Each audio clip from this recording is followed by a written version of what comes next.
जीत fix.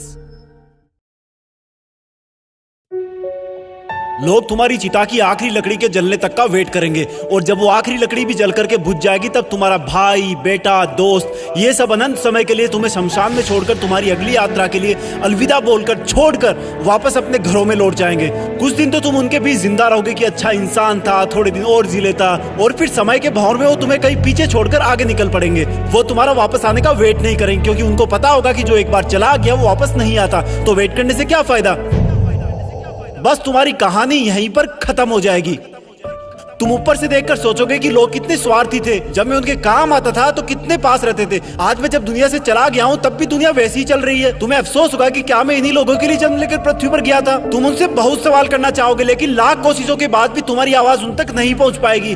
तुम वापस आकर फिर से दोबारा जिंदगी जीना चाहोगे क्योंकि तुम्हें जिंदगी जीने का मतलब तब समझ में आ चुका होगा। तुम्हें महसूस होगा कि तब तुम अपनी लाइफ में अपने आसपास के माहौल में खुद को कितना भूल गए थे। तुम्हें जवाब मिल चुका होगा कि क्यों तुम अपने सपने पूरे नहीं कर पाए, क्यों तुम अपने सपनों की गाड़ी नहीं खरीद पाए, क्यों तुम अपने सपनों का घर नहीं बना पाए, क्यों तुम अपने बच्चों को अच्छी शिक्षा नहीं दे पाए, क्यों तुम अपना करोड़ों का बिजनेस खड़ा नहीं कर पाए, क्यों तुम्हारे सपने सिर्फ सपने बन के रह गए। तुम्हें सबसे बड़ी सीख ये मिल चुकी होगी कि अगर अगले जन्म में कुछ भी ना कर पाया ना तो कम से कम टाइम वेस्ट नहीं करूंगा। तुम चाहोगे कि काश 2 मिनट, सिर्फ 2 मिनट और मिल जाए तो हिस्ट्री में जाकर अपने बेटे के साथ खेल सकूं, अपनी बेटी की शादी किसी और के साथ करा सकूं, अपनी माँ से अपनी गलतियों की माफी मांग सकूं, अपने पापा के सहारे की लकड़ी की जगह अपने हाथ से सहारा दे सकूं। तब तुम्हें लगेगा कि उस वक्त मेरे पास 24 घंटे थे, 52 हफ्ते थे, कई दशक थे, लेकिन मैंने कितना टाइम वेस्ट किया। माँ जगाते जगाते थक जाती थी लेकिन तुम रात को देर तक पढ़ने के बहाने से सुबह 8 बजे तक सोते रहते थे, जबकि असलियत यह थी कि तुम चैटिंग करते रहते थे, अपनी फोटोज को एडिट करके अपने आप को स्मार्ट दिखाते थे, गंदे वीडियो देखते थे। कितना टाइम वेस्ट करते थे तुम।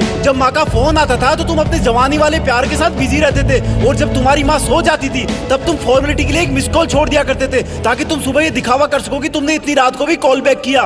Shame on you idiot. तुम हर काम को, पढ़ाई को कल पे टाल दिया करते थे।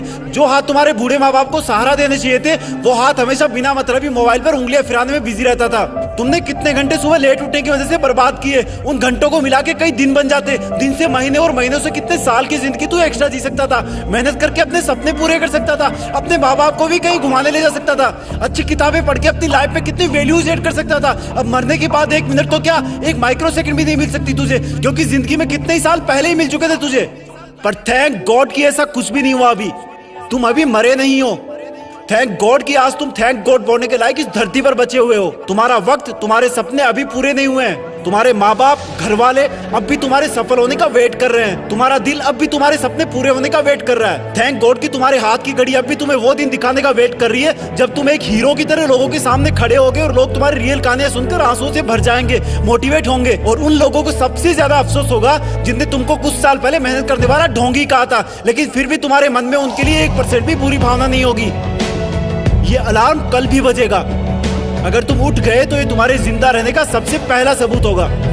अगर तुम अलार्म बजने से भी पहले उठकर अलार्म को बंद करके अपने काम पर लग गए तो ये तुम्हारे सफल होने का सबसे बड़ा सबूत होगा। और अगर अब भी तुम डेली 12 घंटे सोओगे तो तुम्हारी आधी लाइफ तुम मरे हुए के समान जियोगे क्योंकि सोता हुआ और मरा हुआ इंसान इस दुनिया में नहीं रहता। तुम्हारा आउटपुट एब्सोल्यूट 0 रहता है। अगर तुम डेली 8 घंटे सोओगे तो तुम्हारी 1/3 लाइफ ऐसे ही खत्म हो जाएगी और अगर डेली तुम 6 घंटे सोओगे तो तुम्हारी 1/4 लाइफ ऐसे ही गुजर जाएगी। अरे कई महान लोग तो सिर्फ 4 घंटे सोया करते थे। रात को सोकर सुबह उठने का मतलब है कि हम में और मौत में 1 दिन का फासला और कम हो गया है। इससे पहले कि मौत तुम्हारे पास पहुंचे तुम अपनी मंजिल तक पहुंच जाओ। अपनी कहानी लिख दो। जो लाइफ में करना चाहते हो वो कर लो, पर कम से कम सुबह जल्दी उठना सीख लो क्योंकि तुम ज्यादा जीने के लिए अपनी उम्र नहीं घटा सकते। सिर्फ और सिर्फ बची हुई जिंदगी में टाइम मैनेज करके अपना टाइम बढ़ा सकते हो।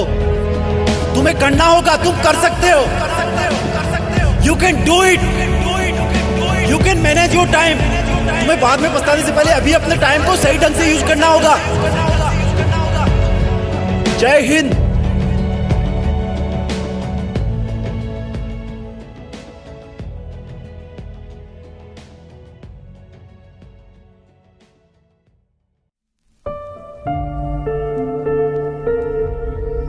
जीत फिक्स।